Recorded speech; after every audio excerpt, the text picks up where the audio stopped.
Levanten la mano, por favor, quien alguna vez haya dicho, no me gusta ir a la escuela.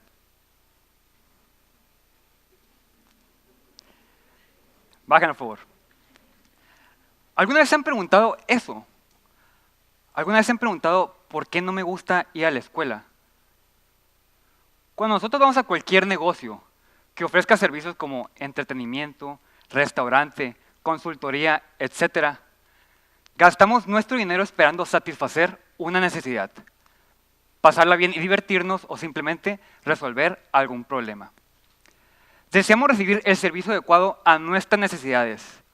Si no lo recibimos, nos vamos a otro lugar en donde sí lo recibamos. ¿Por qué la escuela es diferente? ¿Por qué en la escuela no sentimos que satisfacemos nuestra necesidad de aprendizaje? Es un servicio después de todo, ¿no? Algo debe estar mal entonces, pero nadie lo cuestiona. ¿Por qué? Porque son las escuelas las que nos adoctrinan a todos nosotros para no cuestionar su autoridad. Repito, la escuela es un servicio y no nos estamos dando cuenta de ello lo suficiente como para exigir un servicio que satisfaga nuestras necesidades. Pero entonces, ¿de dónde surge el adoctrinamiento hacia nosotros para no cuestionar la autoridad de un sistema educativo obsoleto? La respuesta es sencilla: del monopolio estatal sobre la educación.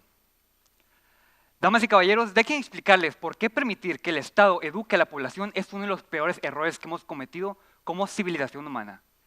Y que ese error, a pesar de sus años parasitando nuestras mentes, nuestra individualidad y nuestra libertad, aún tiene solución. El sistema educativo gubernamental está en crisis y el Estado no encontrará nunca una solución a la problemática, pues es su control sobre la educación la raíz del problema. Se gastan muchos recursos en exámenes para determinar el nivel de los profesores. Muchos reprueban, siguen dando clases y otros mucho más mediocres solo asisten puntualmente para cobrar su quincena y hacer huelgas. Verdaderas mafias se han apoderado del sistema educativo, manejan las escuelas y la calidad de la educación empeora. Los resultados son estudiantes reprobados, profesionistas incompetentes, universidades conflictivas y una fábrica de desempleados, y nadie hace nada para atacar la raíz del problema, el Estado. 100 años del control del gobierno sobre la educación en México y la gente aún no se ha dado cuenta que el Estado es el peor ente que pudimos encontrar para educar a la población. Educación y Estado deben estar completamente separadas. Mientras las escuelas no gocen de autonomía política, académica, financiera y administrativa, es imposible que el país pueda salir de esta oscura etapa de transición social y educar a personas preparadas para competir en un mundo cada vez más interdependiente. La educación en México está por debajo del promedio mundial de las pruebas PISA. Y solo el 1% de los estudiantes mexicanos tiene los conocimientos suficientes como para posicionarse con un buen resultado en el programa. ¿Saben ustedes que de cada 100 niños que ingresan a educación básica, menos de 3 terminan con título universitario y solo el 30% de los titulados ejercen lo que estudiaron? Y el Foro Económico Mundial sitúa a México en la posición 102 de los países con mejor calidad de educación a nivel mundial. 102. ¿No les parece triste el desperdicio de potencial, tiempo, esfuerzo y dinero mal empleado? Porque a mí sí. Y mientras sigamos desperdiciando el potencial de las personas, educándolas y formándolas de acuerdo a un plan estatal, no vamos a ir a ningún lado. Por eso, debemos señalar los males para que esto quede más que claro y cambiar de fondo la problemática que corresponde al monopolio estatal sobre la educación. El cáncer nace del Estado. Y es que pensamos mal cuando decimos que si el Estado se hacía cargo de educar a la población, nuestro país prosperaría como nunca. Pésima idea, pues se formó un modelo educativo caro, ineficaz y corrupto. Un modelo educativo prusiano en donde todo está bajo control del Estado. Propio de países comunistas, en donde se educaba y formaba a la población bajo el mismo programa de plan de estudio para pensar uniformemente todos de la misma manera. Hay que darnos cuenta de algo. La minoría más vulnerable de cualquier sociedad no son las mujeres, los niños, los negros, los homosexuales, judíos, musulmanes, etc. No. La minoría más vulnerable de cualquier sociedad es el individuo. Y lo que debemos darnos cuenta es que los individuos no somos ni nunca seremos iguales. Todos tenemos gustos, habilidades, preferencias, intereses diferentes al resto de los individuos.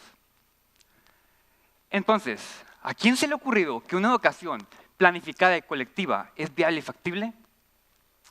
Una educación estatizada tiene como resultado profesionistas que son totalmente dóciles al Estado, que no cuestionan las decisiones de los políticos y que buscan su colaboración con el poder. Una educación en donde el Estado determina los planes y programas de estudio para los alumnos tiene como resultado personas mediocres que no saben sumar, que no saben hablar, que difícilmente escriben un reporte, que solo se disponen a recibir órdenes, a ser burócratas, empleados y subordinados.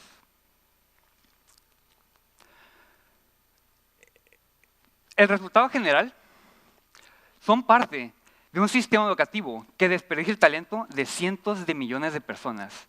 El resultado general, una sociedad con baja autoestima y situación de víctima, incapaz de empoderarse a sí misma para tomar riesgos y salir adelante por sí misma, cuyas personas creen que merecen todo, sin hacer nada por ello. Ahora ustedes se preguntarán, ¿y las soluciones? ¿Tenemos escapatoria de este oscuro agujero de ignorancia que el gobierno crea para su propio beneficio? La respuesta es sí. Y la solución se llama libre mercado. Y con ello me refiero a que la solución para deshacernos del Estado en la educación es privatizar la educación pública y dejársela a la iniciativa privada bajo libre competencia. De esta forma, dejará de ser un monopolio y empezará a ser considerada un servicio. Los maestros que trabajan en cada escuela pública pueden ser quienes compran las escuelas. Pueden asociarse entre ellos y comprar cada escuela pública con sus liquidaciones como trabajadores del Estado. De esta forma, para proteger su patrimonio, ellos deberán invertir correctamente en su funcionamiento como servicio. Se convertirían en empresarios al servicio de la educación. Y posiblemente ustedes ahora me digan, Héctor, pero si privatizamos la educación, la gente con menos recursos no tendrá acceso a ella. Y yo te diré que eso es una falacia económica y que deberías saber que en la economía y en los negocios, donde hay demanda de algo, habrá un emprendedor que ponga la oferta de calidad y buen precio para atender ese mercado. Por ejemplo, para las personas que no pueden pagarse una matrícula en la escuela privada más prestigiosa del país, esta lanza un modelo educativo más económico para atender ese mercado. Ahora, imaginémonos lo siguiente. Ya no existe la educación pública. Ya no habrá un gasto del gobierno para destinarlo a ese sector. Ya no debería haber un cobro de impuestos para destinarlo a ese gasto. Entonces, la gente tendrá más dinero en su bolsillo para destinarlo a la educación que más le convenga, de acuerdo a sus propios intereses. A eso yo le llamo libertad.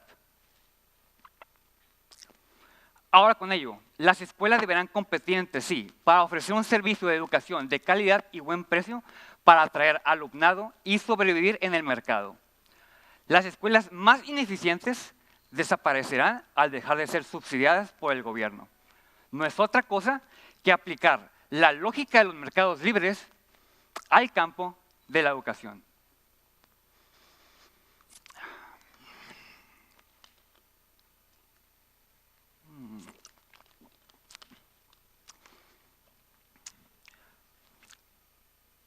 El esquema de subsidios es de lo peor que puede haberle pasado al sistema educativo, pues cualquier institución subsidiada se convierte en una empresa de cero riesgos, que adoctrina a la población a pensar que las cosas son gratis, a odiar al capitalismo, al mercado y a la competencia. Por eso los subsidios traen como consecuencia la pérdida de iniciativa y la dependencia del gobierno. Los maestros dejan de preocuparse por trabajar, pues tienen ingreso asegurado. Y los alumnos piensan que estudian gratis y que deberían estar agradecidos con el gobierno. Por eso mismo es esencial eliminar el sistema de subsidios de las escuelas. Y ahora posiblemente ustedes me digan, Héctor, ¿estás loco? La educación es un derecho que debería ser gratis. Los subsidios son esenciales. Y yo te diré que sí estoy loco. Y te diré que deje de incurrir a falacias económicas. No existe tal cosa como un almuerzo gratis. Cada vez que tú das un derecho a través del gobierno, alguien más lo tiene que pagar, vía impuestos. Pero es cierto algo aquí. Es completamente posible eliminar el sistema de subsidios de las escuelas y mantener la gratuidad de la educación, al mismo tiempo que separamos educación de un plan estatal. ¿Cómo? Con el sistema de vouchers de Milton Friedman, Nobel de Economía, quien propuso que en vez de subsidiar a las escuelas la oferta, se subsidie a la demanda, los alumnos. El sistema de vouchers de Milton Friedman funciona de la siguiente manera. El alumno recibe un voucher que puede ser utilizado únicamente en una institución de educación. La escuela lo recibe, lo valida y cambia ese voucher por dinero en un banco. Así, sin necesidad del gobierno, la escuela puede decidir qué hacer con dicho dinero. Las escuelas que ofrezcan mejor servicio de educación recibirán más vouchers y con ello más dinero para operar. Este sistema de vouchers es el mismo que se utiliza en países como Finlandia, Suecia, Singapur, Corea del Sur, entre otros. Así, la educación se mantiene gratuita y separada del Estado. Ahora, ¿cómo hacer que nos guste ir a la escuela? Al principio de mi plática mencioné que los individuos no somos iguales. Todos tenemos gustos y habilidades diferentes al resto de los individuos. ¿Cómo potencializar esas habilidades individuales mediante la educación? ¿Cómo fomentar la creatividad en las escuelas? La educación del futuro deberá, además de ser vista como un servicio, deberá tomar de guía la teoría de las inteligencias múltiples de Howard Gardner. Según Howard Gardner, las personas tenemos diferentes tipos de inteligencias. Así que la educación tendrá de tarea potencializar las inteligencias que ya tenemos o que nos gustaría desarrollar. De esta forma, no se perderá el tiempo en enseñarle a alguien física cuando se tiene un impresionante talento para las artes. Y como a todos nos gusta aprender lo que nos interesa, al darnos la escuela un servicio satisfactorio, nos empezará a gustar ir a la escuela. También las plataformas que ofrezcan educación por Internet y el Internet mismo tendrán un papel importante en el futuro de la educación. Los elementos que he mencionado a lo largo de mi plática servirán para incrementar el respeto y la calidad que se tiene hacia la educación. He de ir concluyendo mi plática diciendo que la única solución contra el estatismo es la libertad. La libertad de aprender lo que quieres y de hacer de tu vida como quieres. Y una educación separada del Estado es un gran inicio para darnos esa libertad. Hay que ver a la historia para darnos cuenta que aquellas sociedades que son más libres, en donde el gobierno interviene menos, son las sociedades que han alcanzado la prosperidad. Como dijo el gran economista de la escuela austríaca, Premio Nobel de Economía Friedrich Hayek, la única forma de cambiar el curso de la sociedad será cambiando las ideas. Mientras que Frédéric Bastiat comentó que el Estado no debería educar, sino que debería permitir educar, pues todos los monopolios son detestables, pero el peor de todos es el monopolio de la educación. Comencemos con la idea de que la abolición de la educación pública es esencial para el desarrollo económico y social de cualquier sociedad. Nelson Mandela, por su lado, dijo algo muy cierto.